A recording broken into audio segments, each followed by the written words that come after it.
Phosphor Dot fans, earlblogbook.com. Back in 1986 on the NES. Let's play some Lode Runner. You really don't have to twist my arm too hard to get me to play some Lode Runner. This adaptation was originally done by Hudson Soft in 1984 for the Famicom in Japan, and it was localized for the English-speaking world and released for the NES in 1986. And it's basically the same game that started out on the Apple II and other home computers in just a couple of years before the Famicom adaptation. It's just rendered in a slightly more NES-style way. So let's see if we still dig it. I noticed there is an edit mode, so like the computer versions,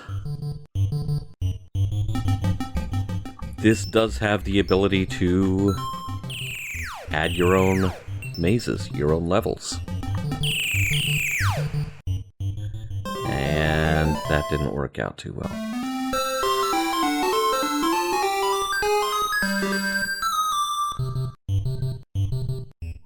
Yeah, the one thing that really, if there's anything that really gets me with this version, it is that we are scrolling.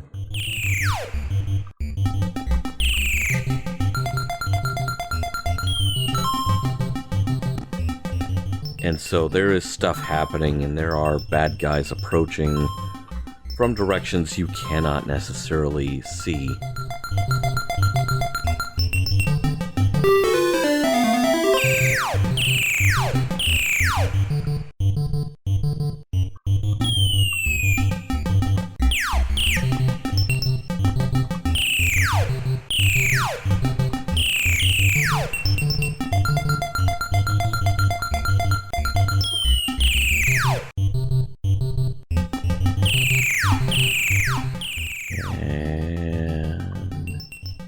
Do we have the exit yet?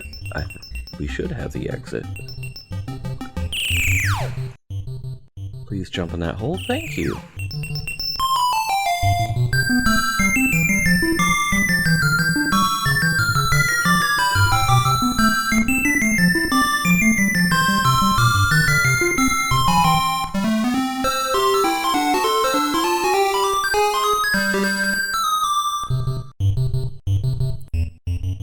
Also, if I am not mistaken, this predates the arcade version that IREM did later.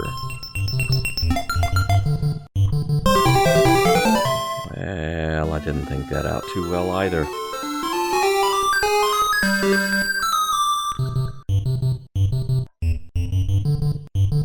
And I seem to remember the arcade version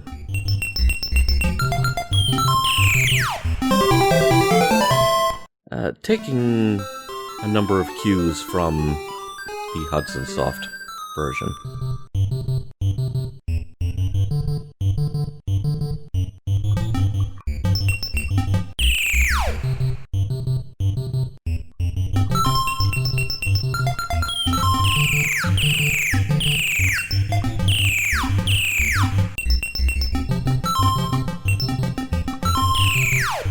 Please jump in that hole, thank you.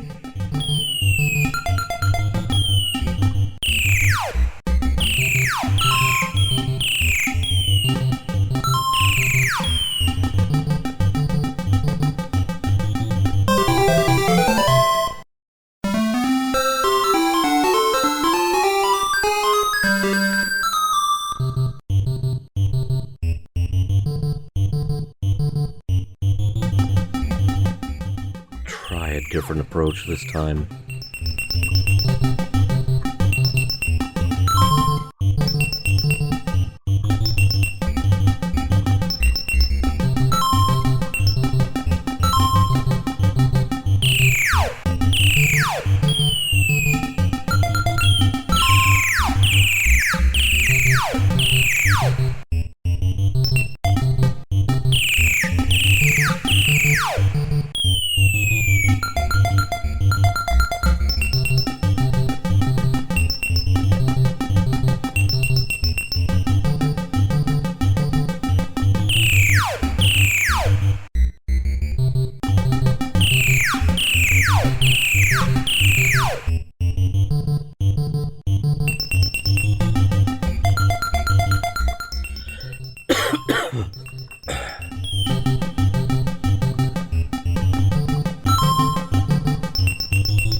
Oh, that was close.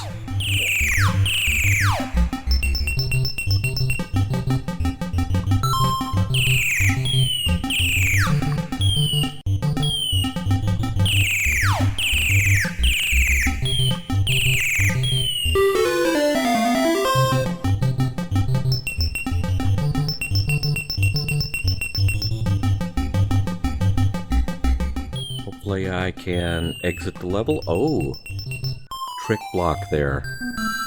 Well, that took a few attempts. I'm out of practice.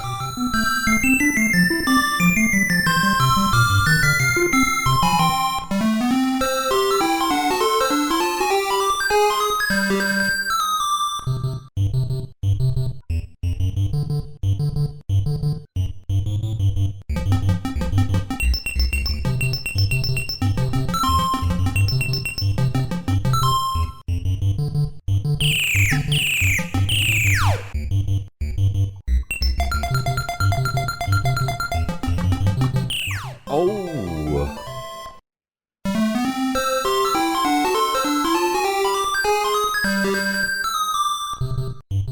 Alright. Let's not do that again.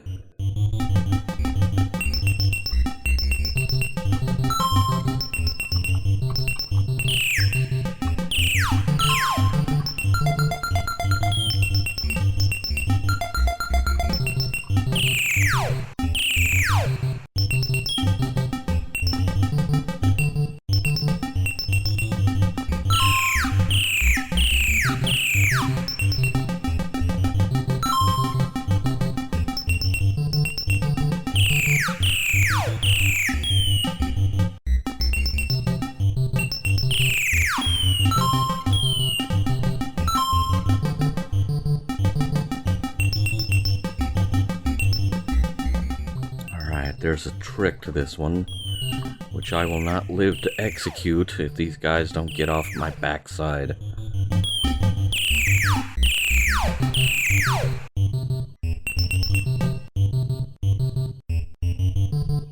Good, thank you. Thank you for dying on schedule.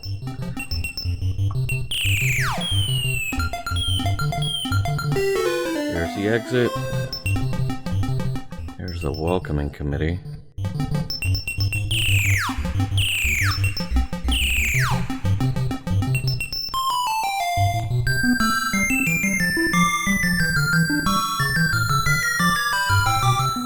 You very wisely, other than the scrolling element and the graphical changes, the audio-visual changes,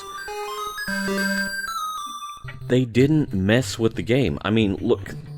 This level has the Broderbund, the 3 crowns logo.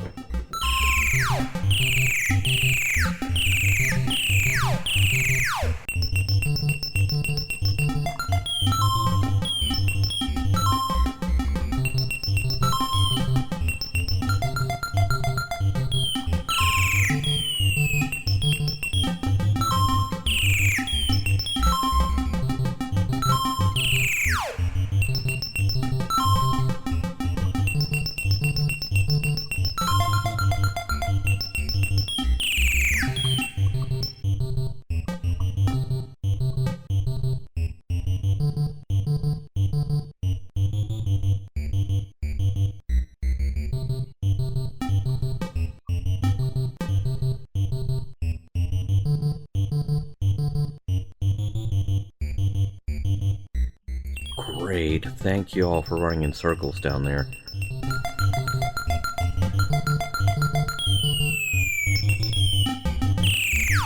Jump in, please, thank you. So kind of you.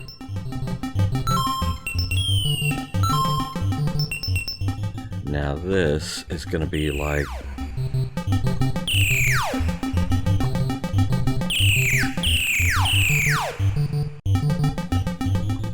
That's going to be really running the gauntlet there.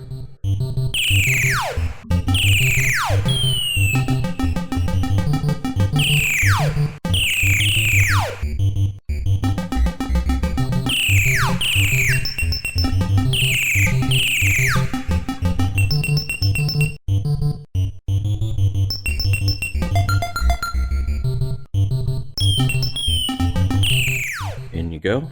Thank you. Terribly kind of you. I like it when they're so cooperative. Okay. Do I get an exit?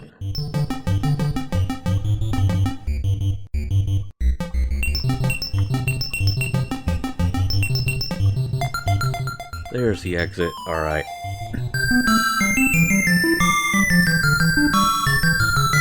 That is always a tough one for me. I'm kind of surprised I didn't mess that level up like I did the second one.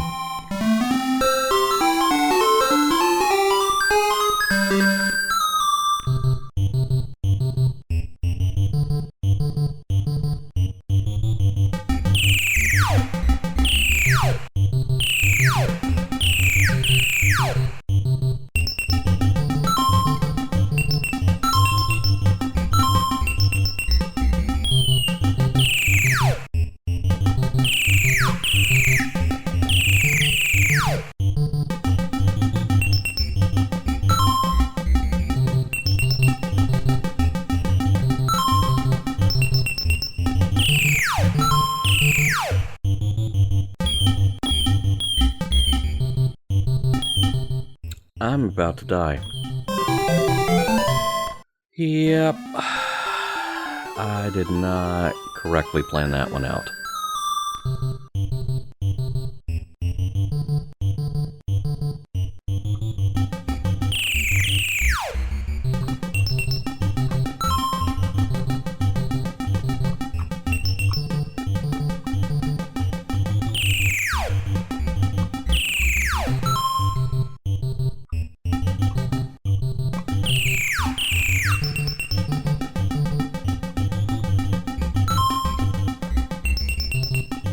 Which means he's okay.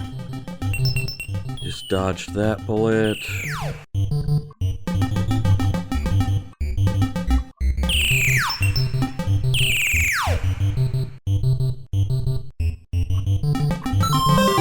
Oh! I was trying to be sneaky, but not sneaky enough. So, yeah, I think the smartest decision that was made in the course of adapting Lode Runner for the Famicom and then the NES is that they went to great lengths to not break the game.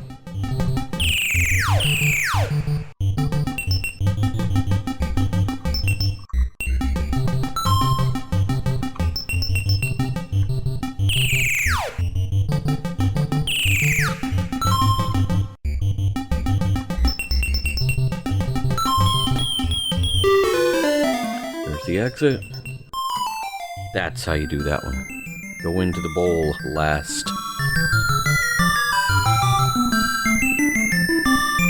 Well, this video's taking a minute. And I think I'm still on the only game that I've started here. I don't think I have had to, I don't think I've gotten a game over, start again.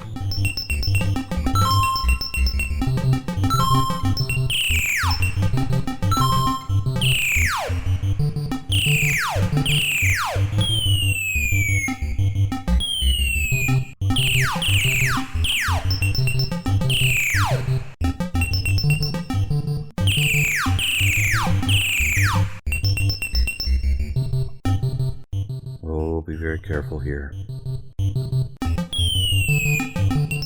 Alright, I see now what must be done.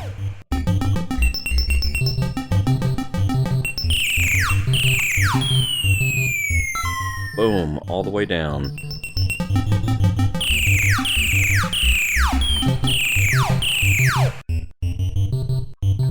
Nope, nope.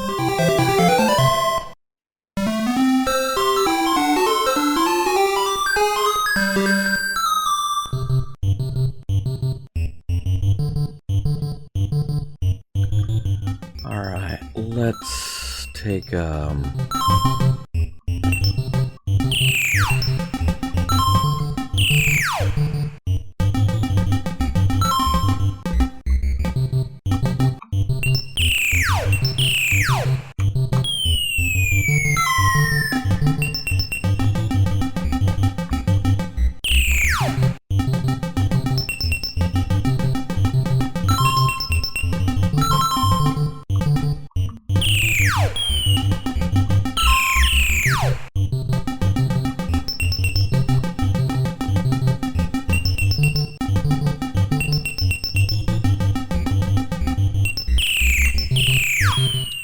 I can use that again as a getaway.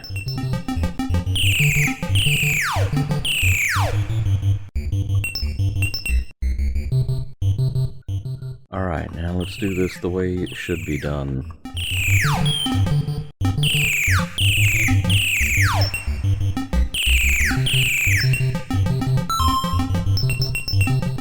In and out real fast.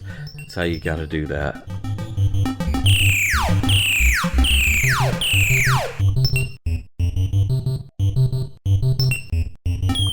Oh, no! Little dude.